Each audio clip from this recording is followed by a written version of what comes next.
Nesta edição, João Felício, presidente da Confederação Sindical Internacional. E a reportagem da semana fala sobre a mobilização da CNTU para valorizar o Ministério do Trabalho. Veja agora a Sessão no Ponto.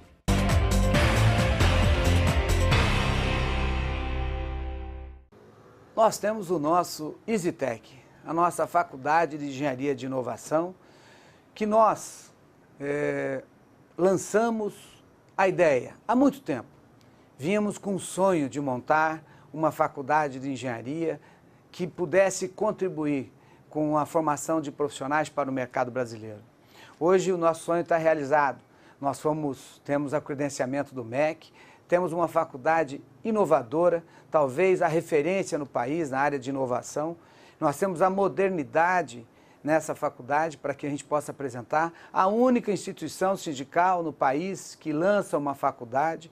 Acho que nós temos aí a proposta de contribuir positivamente para o Brasil, para a educação brasileira, uma faculdade que não tem e nem pode, nem consegue competir com qualquer outra faculdade na questão do tamanho.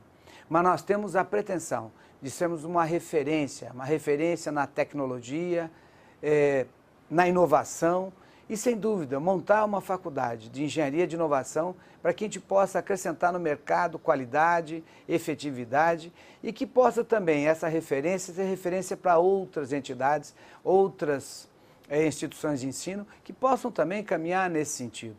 Uma faculdade que não tem, nós não queremos lucro, ela não tem fins lucrativos, é uma faculdade sem fins lucrativos, uma faculdade que pretende acrescentar, somar e ter a condição de contribuir efetivamente para a educação brasileira.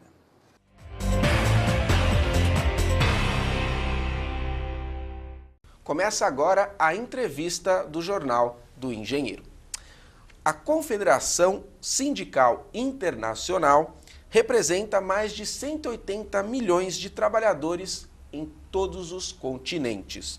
Neste ano, os 1.500 delegados da entidade, oriundo de mais de 160 países, se reuniram em Berlim e elegeram o primeiro presidente latino-americano.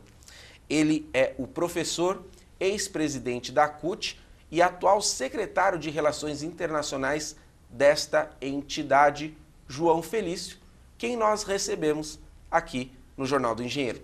João, é um prazer recebê-lo aqui. O prazer é meu. João, antes de mais nada, vamos apresentar a CSI, a Confederação Sindical Internacional, para os nossos telespectadores. O que ela faz, quais são os seus objetivos? A CSI é a maior confederação sindical que existe no mundo. Ela congrega centrais sindicais da imensa maioria dos países. Eu diria até que as principais centrais sindicais do mundo são filiadas à CSI. Pouquíssimas centrais que não são filiadas. O que para nós é motivo de orgulho. A imensa maioria das centrais da América Latina, da África, da Europa, da Ásia, congregam essa grande confederação. E a maior de todas, né? Ela tem 180 milhões de sócios, sua sede é em Bruxelas, e tem como objetivo central a organização da luta em abrangência mundial. Que em cada país tem lá centrais sindicais que fazem suas campanhas, suas lutas, etc. Mas há necessidade de ter uma grande organização de abrangência mundial para coordenar essa luta mundial. Porque não adianta nada uma central sindical sozinha, isoladamente num país, achar que tem condições de fazer uma forte pressão no G20, por exemplo, na OIT, que é a Organização Internacional do Trabalho, na OMC, na ONU, se não tem uma articulação mundial para organizar esta pressão. Então a CSI cumpre esse papel. Claro que as principais lutas dela está em consonância com as lutas que cada central sindical faz no país. Eu vou dar um exemplo, né? Hoje nós temos uma acumulação de riqueza pornográfica. Se você analisar mesmo o que tem ocorrido no mundo nos últimos 10 anos, nós vamos perceber que aumentou consideravelmente a riqueza nas mãos de uma pequena parcela da população no mundo todo e aumentou consideravelmente a pobreza. O Brasil é um dos poucos países que não tem ocorrido isto. mas no mundo tem ocorrido isso. O que a CSI faz? Ela coordena uma luta de forte pressão sobre o G20, isto é, quando os países se reúnem, os governos se reúnem do G20, nós fazemos um fórum paralelo, tiramos uma pauta de reivindicação e pressionamos os governos em função da nossa pauta. Fazemos pressão política na Organização Internacional do Trabalho, onde se debate os problemas do mundo, do trabalho decente, as convenções da OIT, etc. É a CSI que faz isso, né? Claro que o sonho nosso um dia é termos a possibilidade de fazer campanhas onde todas as centrais sindicais do mundo que são filiadas estejam imbuídas, unidade, em consonância com aquilo que nós queremos, que é uma estratégia mundial. Assuntos não faltam. Eu estava citando o aumento da riqueza, mas eu poderia citar também trabalho decente. Eu poderia citar, por exemplo, as reformas que têm ocorrido no mundo, especialmente na Europa, cujo objetivo central é a retirada de direitos, né? Eu poderia citar, por exemplo, a questão da paz, a luta pela democracia. E a gente sabe, por exemplo, que quando vem ditaduras, quando vem governos neoliberais, a democracia é profundamente afetada. Afetando a democracia, afeta a organização sindical, porque os sindicalistas são os primeiros a serem perseguidos. Por incrível que pareça, até isso nós temos pelo mundo. Então, quem faz tudo isso, toda essa articulação política, é a CSI, com resultados bastante positivos, mas que há a necessidade do aperfeiçoamento. Onde que está essa questão do aperfeiçoamento que eu falo? Está relacionado com a construção na base daquilo que se decide. Que nós não queremos uma organização sindical mundial que emite notas de apoio, recomendações, notas que condenam as injustiças do mundo. Nós queremos uma organização sindical cujos dirigentes viajem para a base e cuja base respeite as decisões tomadas e procura colocar em movimento a sua base representada. Por exemplo, aqui no Brasil, nós temos filiados à CSI, a CUT, a Força Sindical, a UGT e a CNPL, que é a nossa Confederação Nacional dos Profissionais Liberais.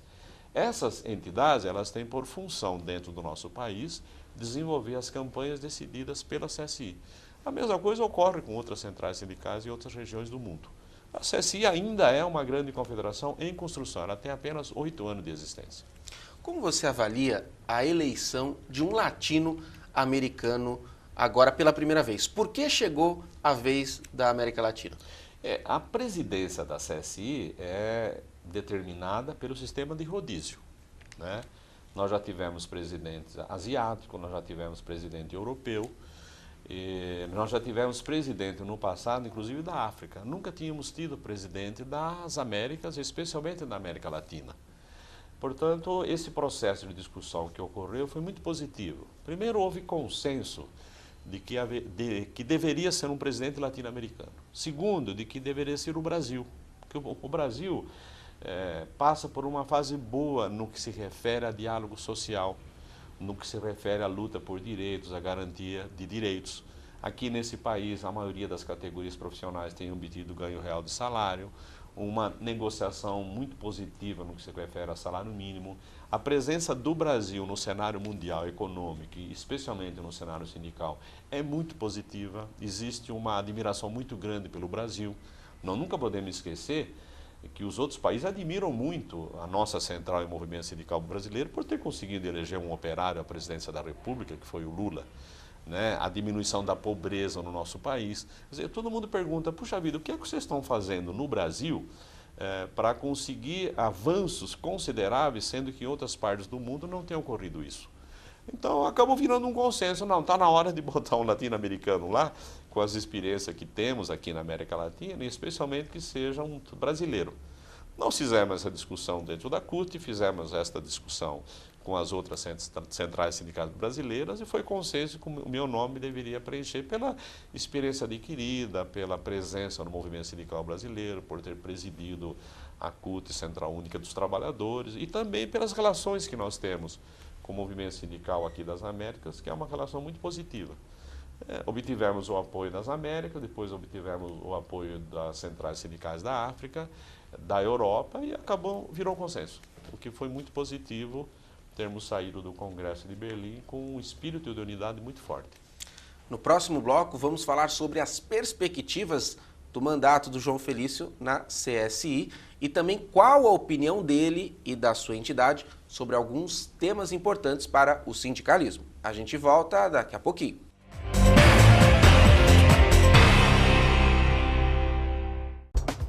Os associados ao CESP contam com uma assessoria jurídica própria, sempre pronta a esclarecer todas as dúvidas.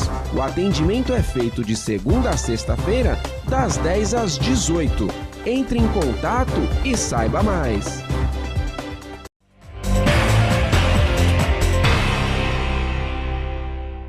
Estamos de volta na entrevista do Jornal do Engenheiro. Hoje, recebendo João Felício, presidente da Confederação Sindical Internacional. João, qual as perspectivas aí do seu mandato? Vai ser um mandato de continuidade em relação às bases da CSI? Vai ter mudanças? Como é que vai ser a sua marca na gestão? Claro que cada presidente eleito tem as suas características pessoais. Então, as mudanças ocorrem também em função disso. A segunda questão é, nós estamos vivendo num mundo hoje onde há uma necessidade maior de ações sindicais contundentes, né? De nada adianta ficarmos na expectativa de que o mundo vai melhorar se o movimento sindical internacional não reagir, e não reagir com contundência. Nós vivenciamos uma situação hoje de profunda perversidade. Eu não me lembro, num outro período da história, mais recente, de 50, 60 anos para cá, de tanta retirada de direitos.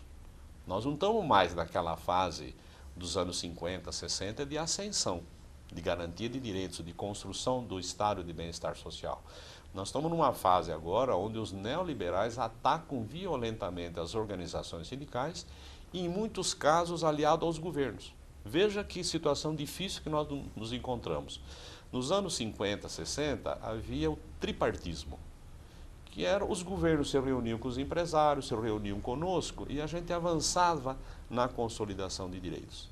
Agora, com raríssimas exceções, há uma forte aliança entre os governos e os empresários contra nós.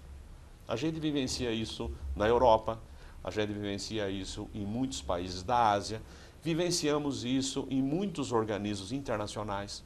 A Organização Internacional do Trabalho está sendo violentamente atacada nesse momento por governos neoliberais junto com os empresários, que querem tirar dela, inclusive, o poder normativo, quer dizer, de orientar os países a adotarem convenções que procuram democratizar o mundo do trabalho e especialmente a garantia de direitos. Então, eu espero fazer um mandato que dê conta dessa conjuntura que nós estamos vivendo. Portanto, eu não quero ficar sentado atrás de uma escrivaninha ou ficar em Bruxelas esperando a desgraça ocorrer. Quando eu estava dizendo que um desafio da CSI é construir na base aquilo que ela decide, eu quero cumprir este papel, que é o que eu sempre gostei de fazer, né? Eu já estive, depois de eleito, em Genebra, eu já estive em Madrid, já estive em Montevidéu, viajo nos próximos dias para a Argentina, para construir a nossa ação, a construir a nossa agenda, estimular as nossas organizações da importância da luta, a importância da unidade e a importância da construção de um sindicalismo de ação contundente de luta, que não é fácil você construir. Dentro da CSI nós temos organizações sindicais com histórias muito diferentes, com práticas muito diferentes. Mas a CSI é uma organização sindical progressista. Ela procura olhar as ideologias de cada central, as concepções de cada central e procura estabelecer uma ação e uma agenda e uma resolução que dê conta dessa diversidade. E eu quero cumprir isso, eu quero construir aquilo que é decidido. Para construir o que é decidido tem que viajar muito. É estabelecer uma relação mais próxima entre a organização, entre a sua direção e a sua base. Da mesma maneira como eu fiz quando eu fui presidente da APOESP, que é o Sindicato dos Professores do Estado de São Paulo, viajava muito pelo interior do Estado. Quando eu fui presidente da CUT, viajava muito pelo Brasil para construir as ações da CUT, e eu quero fazer a mesma coisa na CSI. Perfeito, então o que se espera aí é um mandato itinerante com um presidente próximo da base. Muito bem, é isso que eu quero.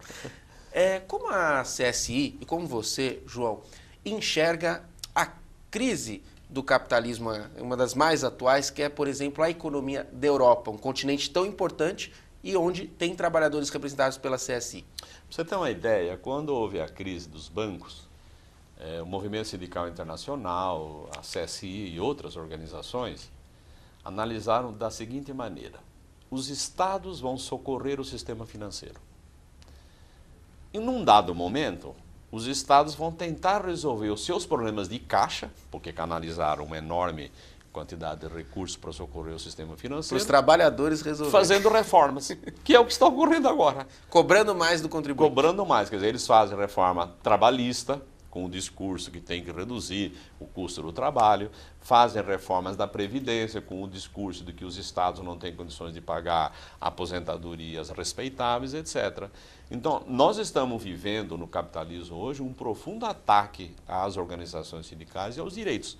Não é apenas uma crise do neoliberalismo, é uma crise do capitalismo mesmo. E o capitalismo é assim. E se a gente não entender que ele é assim, a gente acaba fazendo análises incorretas.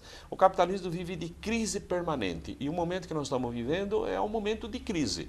E, infelizmente, nós não estamos numa fase onde a maioria dos governos do mundo faz aliança conosco. A maioria dos governos faz, como eu disse, aliança com os empresários. O Brasil, eu diria que a Argentina, o Uruguai e alguns países da África são exemplos positivos aonde nós podemos acreditar.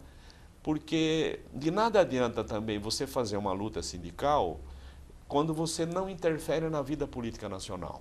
Nós estamos num momento de disputa de projetos. Combinar o que é uma ação sindical imediata com a disputa de projetos de país, para que nós possamos ter governos, mais governos, em consonância com os nossos desejos e não com o que tem ocorrido no mundo hoje, no capitalismo, onde, como eu estava dizendo, a maioria dos governos se utiliza, inclusive, de empresas multinacionais para atacar direito. É impressionante a quantidade de empresas multinacionais que se envolvem, inclusive, em disputas locais, que se envolvem, inclusive, em guerras, que se envolvem, inclusive, na derrubada de governos do campo democrático popular. Portanto, esse momento do capitalismo que nós estamos vivendo é um momento de muita dificuldade para nós. A concentração de renda é gritante em todos os países do mundo. Eu vou dar alguns exemplos. Nos Estados Unidos, há 20 anos atrás, o maior salário de uma empresa não passava de 30 vezes ao menor salário. Hoje chega a 300 vezes. A diferença aumentou. Aumentou consideravelmente. 1% das famílias mais ricas do mundo, quer dizer, 1% da população mundial, detém mais de 50% do PIB somado de todos os países. Então está havendo uma concentração de renda. Isso é fruto desse tipo de gestão da economia, que tem respaldo forte nessa coisa maldita chamada capitalismo, que nós queremos questionar.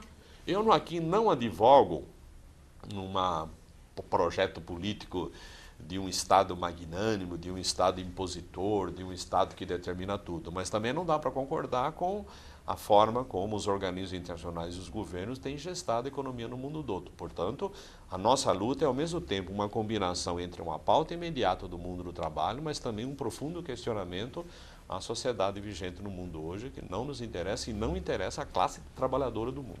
Por conta dessa lógica dos trabalhadores aí não participarem dessas decisões importantes aí, junto ao governo e empresas, há que se atentar aí por os acordos de livre comércio, porque são talvez as maneiras de se resolver esses problemas econômicos, não se levando em conta os trabalhadores, é um grande risco, não é?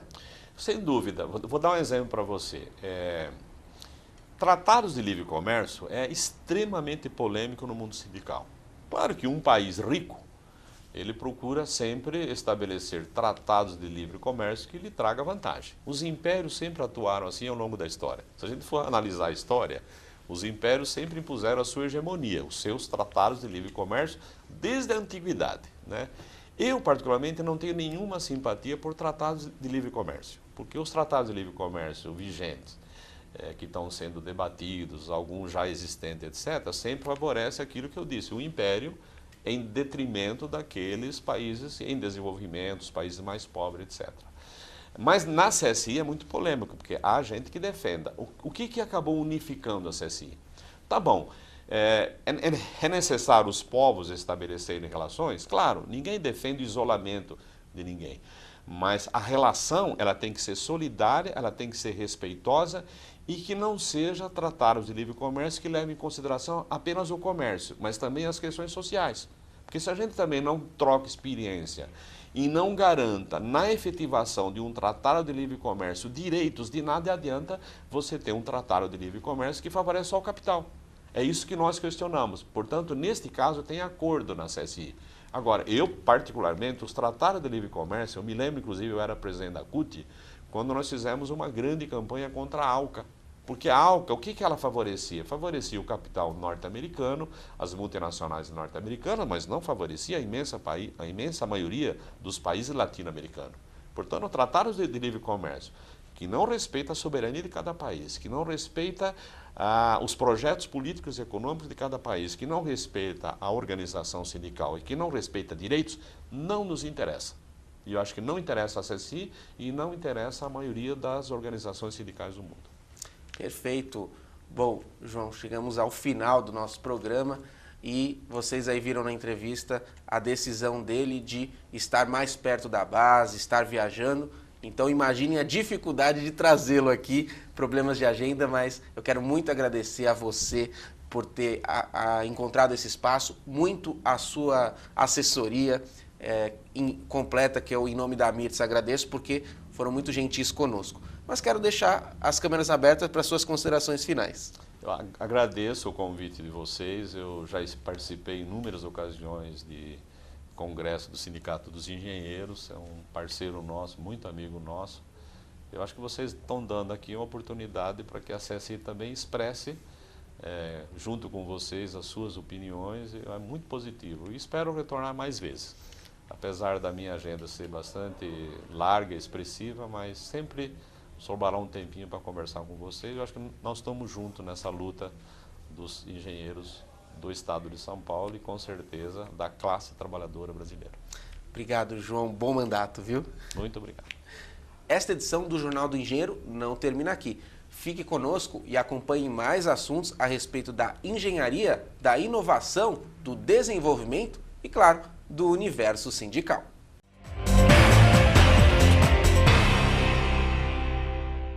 A valorização do Ministério do Trabalho e Emprego é tema permanente da Confederação Nacional dos Trabalhadores Liberais Universitários Regulamentados. Por isso, a entidade promoveu no dia 22 de agosto o segundo café da manhã com a presença de ex-ministros do Trabalho, a fim de debater o papel da instituição. Nesta ocasião esteve presente também o atual ministro da pasta, Manuel Dias, que pôde ouvir e ser ouvido pelo movimento sindical. São reuniões dessa que vão melhorar, quando todos têm a mesma intenção, que é da construção de um Ministério do Trabalho forte e representativo, que cumpra as suas finalidades constitucionais, ela vem só contribuir. E sendo promovida por uma confederação que representa os universitários brasileiros, ela vem ainda com mais força, porque mais conteúdo, mais representatividade. O Ministério do Trabalho e Emprego é uma estrutura do Estado com função essencial não só de organização das relações de trabalho, mas também de elaboração e aplicação de políticas públicas voltadas, por exemplo, à qualificação profissional. O Ministério do Trabalho serve aos interesses dos trabalhadores, a interface com o setor produtivo e serve também para a questão política geral. É evidente que o Ministério do Trabalho, ao longo desse período, foi sendo sucateado. Muitas coisas que eram importantes foram distribuídas para outros ministérios e se faz muito rápido agora resgatar realmente o protagonismo do Ministério do Trabalho. É importante em todos os sentidos. E, nesse particular, eu parabenizo muito o presidente Murilo, porque tem tido uma visão realmente, que é uma visão a longo prazo, e eu fico satisfeito de saber que isso terá um desdobramento e todo o movimento sindical encaminhará nessa direção. Eu considero o Ministério do Trabalho ao lado do Ministério da Fazenda, do Ministério do Planejamento, não é? Eu acho um dos mais importantes. Se você fizer uma relação dos 5 ministérios mais importantes, obviamente o Ministério do Trabalho estará lá. Com a atividade, o objetivo esperado pelos representantes dos trabalhadores é garantir que o órgão cumpra sua função de forma eficaz, transparente e democrática. O Ministério do Trabalho é um ministério da modernidade na história do Brasil. Ele foi criado na Revolução de 30 e, a partir daí, ele tem sido o condutor, o instrumento do desenvolvimento de relações do trabalho corretas no Brasil. Nada mais importante, portanto, do que a valorização do Ministério do Trabalho, que significa a valorização em alto nível das relações de trabalho no Brasil. Estamos discutindo a valorização do Ministério do Trabalho. Para isso, nós trouxemos ex-ministros, nós trouxemos todas as nossas federações, representantes de cada sindicato também, para que a gente pudesse aqui discutir um pouco, falar um pouco do trabalhismo brasileiro, colocar na mesa quais são as nossas dificuldades no Ministério do Trabalho e de que forma que nós podemos contribuir para o Ministério estar mais presente e ser, de fato, um dos ministérios mais importantes desse país. Para saber mais a respeito da luta pela valorização do Ministério do Trabalho e Emprego, acesse o portal da CNTU na internet.